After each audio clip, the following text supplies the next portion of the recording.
Today we're in the studio of Maggie Nowinski in Easthampton, Massachusetts. Can you tell us a little bit about the show, Maggie? Sure, thank you. I would be thrilled to tell you about the show. I was scheduled to have an exhibition in the space in 2020, starting at the end of August, so basically a year before this current one went up. And of course the pandemic hit a few months earlier. And they offered me to have the show anyway, but the gallery was going to be closed to the general public, so only students and faculty and those people working at the school were going to be able to see it. So I really wanted the public to have access to it. So instead they offered me that I could do an installation in the Art Center, which is where the gallery is located, but not in the actual gallery. And I did kind of a smaller version of what I had envisioned I would put up the following year.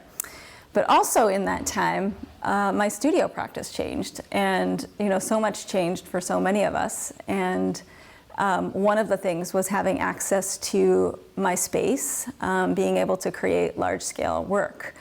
So that meant that I couldn't keep creating these holes, which were what I was going to be showing at first, and I couldn't work on my larger specimen drawings. So what I started to do was work at home. I got a drafting table and I started to work on smaller pieces. And I started what I didn't know was going to be a daily year-long drawing project. On Friday the 13th, March 2020, I started making drawings, and I gave myself some parameters. I thought that I might be just sort of doing maybe a week project or something, and I had 11 by 14 size paper, sort of a pile of paper and ink, and I just let myself sort of play. And what I started to do was actually try to make a visual representation of the virus, because the concept felt so abstract and strange and alien, and I felt like I needed something tangible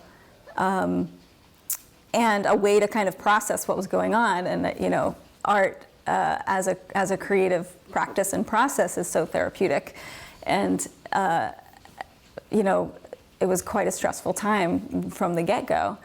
So anyway, I started making these drawings, and about 3 months in, I realized I wasn't stopping, and I kept going daily. And I met with the curators of the gallery and showed them the drawings, and they said, well, you need to make this a year-long project, and let's show it in the space. And I realized that the gallery being so large, it's sort of 20 feet wide, it's like 30 feet tall ceilings, it was the kind of space that was really, it really facilitated a kind of spectacle of an installation. So I wanted to really utilize that, and so I did.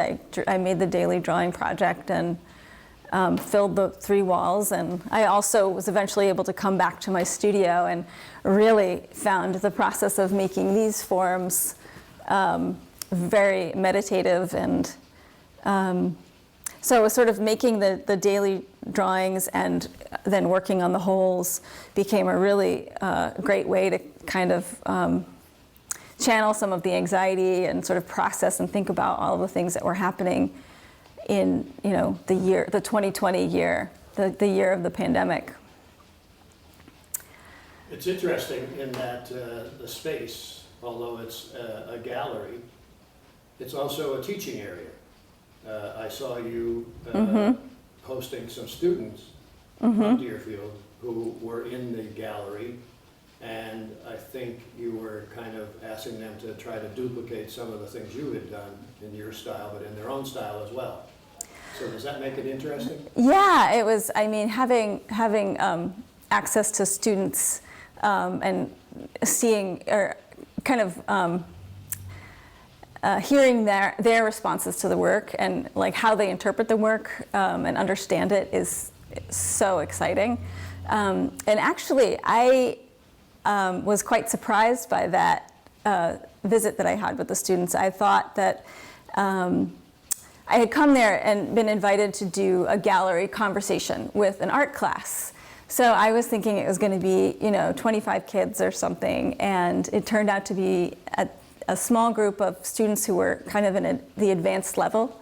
And they had actually worked previously for 2 weeks on that assignment, so I had no idea they were working on works that responded to my installation. So it was like this incredible gift to know also that they had spent so much time kind of investigating the 365 drawings. They really, each one pointed to different ones on the wall that they really responded to, and talked about how the work that I had made influenced the work that they made, but it was so also their own, So it was this really, wonderful kind of exchange that happened that, is really what it's all about, what showing work is all about. I think that showing work where there are students is probably the best, one of the best ways to show work and share work, especially when you can hear how students respond and are inspired. Like, that's just great. Yeah, because you're also an art educator as well. Yeah. Yeah, so it's, I talk about art all the time, and especially with what students are making, and I never get tired of it. You just talk all day about art and look at art and, experience that, the discovery, the self-discovery that happens through making drawings and coming up with visual solutions is like such a beautiful thing to witness. But I also don't tend to talk about my own work with students much, a little bit, but that was a real treat to sort of, I show them other artists sometimes and see how they respond, but it was really exciting to see how they responded to the work that they'd been spending, 2 weeks with, Right. Yeah. Yeah, it was really special. The other part of the exhibit that I found very interesting is just the scale of it. It is a perfect gallery space, I think, for your main work with the holes in the wall, so that it was started at the very top of the ceiling and cascaded down onto the floor. Yeah. You can look at it the other way as well. It goes from the floor up to the top of the ceiling. So Yeah. that was certainly an opportunity for you to do a very large-scale piece. Yes, and that was originally what really drew me to, saying absolutely yes when I was invited to show there, was that opportunity to really go large, because I've done a few installations that are, site sensitive with these holes, but and those felt pretty large and sort of seemed large until this space. And so I really jumped at that opportunity. They said they had a scissor lift that could, help to facilitate the height to make that happen. And I was all in as soon as I heard that. But yeah, I like that observation too, that they kind of look like they're sort of falling down or could be growing up the wall, that kind of back and forth. Yeah, because, a lot of other exhibitions, I guess Mass Mocha is known for large-scale exhibitions up there. Yeah. But in a lot of galleries, it's individual pieces that could be small or big, or even, people may be more used to, some of the things that we can see in this shot, to your left and to your right, which are framed, so they're kind of confined into that space. Right. But in the whole, on the wall there, it's not confined at all. Yeah. And it is, seeing it in person, you can see a lot of depth to it that may not come across on a video, but, and then you even had little pieces stuck inside a couple of the areas. Little hidden treasures. Right, and there were big circles, small circles, all kinds of things that add to each other. Right. So it was a very interesting exhibit. And some of the other, just on a general basis, what do you think when people ask you to explain your art?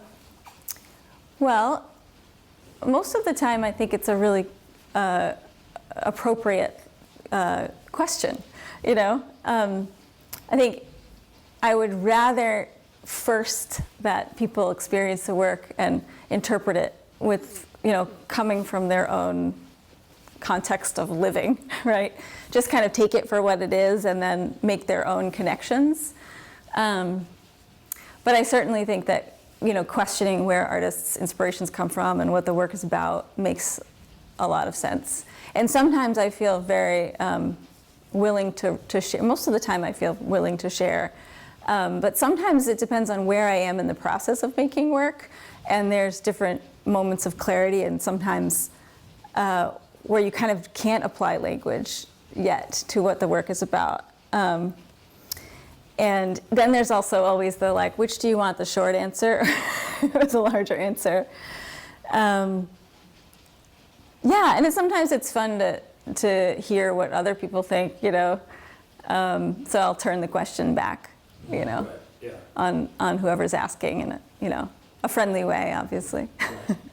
But I mean, just the time it takes, to evolve from an idea that you had into a finished piece. Sometimes people can do it pretty quickly with drawings maybe, but I mean, Right. obviously I think your project, well, obviously one of your projects took a whole year. Right. Yeah. But, the holes on the wall, to see that evolve from just a general idea into how it grew. How did you feel during that process? It's really surprising, actually, because what started as kind of a way to exercise the mark making, the line work that I was doing. So I just got really into making these specimen drawings that uses a lot of tight line work, and I got a bit sort of maybe, I guess, compulsive with drawing them. So I started to want to practice that all the time. Say I couldn't be in my studio for a week because of teaching or something, I would start to draw these circular forms. And I thought, oh, these are like the building blocks. These are like the cells that kind of make up these forms. And I liked that they were actually kind of larger than cellular would be. I thought that was interesting.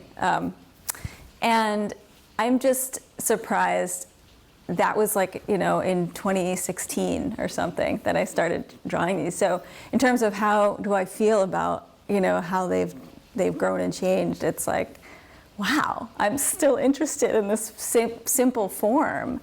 And it feels like somewhere along the way I made a real commitment to see really how much I could do with this simple, sort of fleshy circle, and how kind of their ambiguity allows for so much a variety of interpretation, to the point where they're now, like you said, some of them are really small, and other ones someone gave me, a colleague of mine gave me rolls of canvas that were 8 feet, and it was great. I mean, I was on the floor, I couldn't even reach the whole thing, and that was, so exciting to make these objects that were, cellular, but just larger than me, and kind of see where the life that they take on.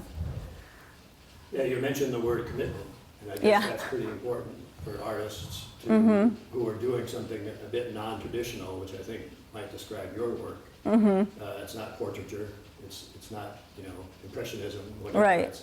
It's your idea, and you've stuck with it, and you're, if you look at your work, I don't know how long you've been working in this style, and if you had other styles that you worked with in the past, but obviously you've made a commitment to this style, and this, Yeah, it's true. And actually, I was just writing about this very thing for an interview, and there was something, the work that I was doing kind of leading up to this sort of extended body of work was very project-based, site-specific. So I would, one of the projects I did right before I started to do this in the studio to sort of come back to drawing was a project in a former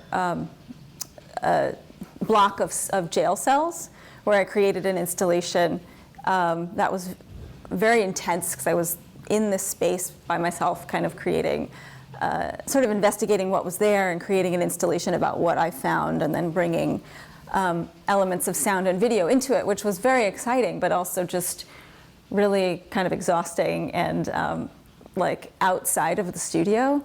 And before that, it felt like a bunch of projects were happening really outside of the studio. And I just had this desire to come back in the studio and to kind of simplify, you know, to come back to the line, to the hand, you know, to the mark on paper.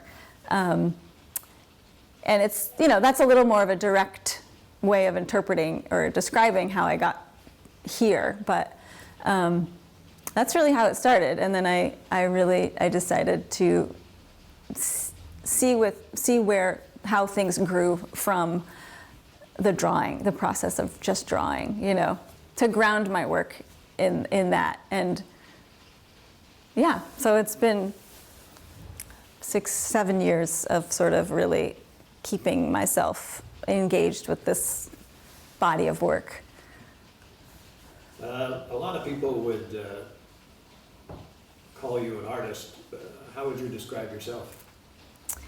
I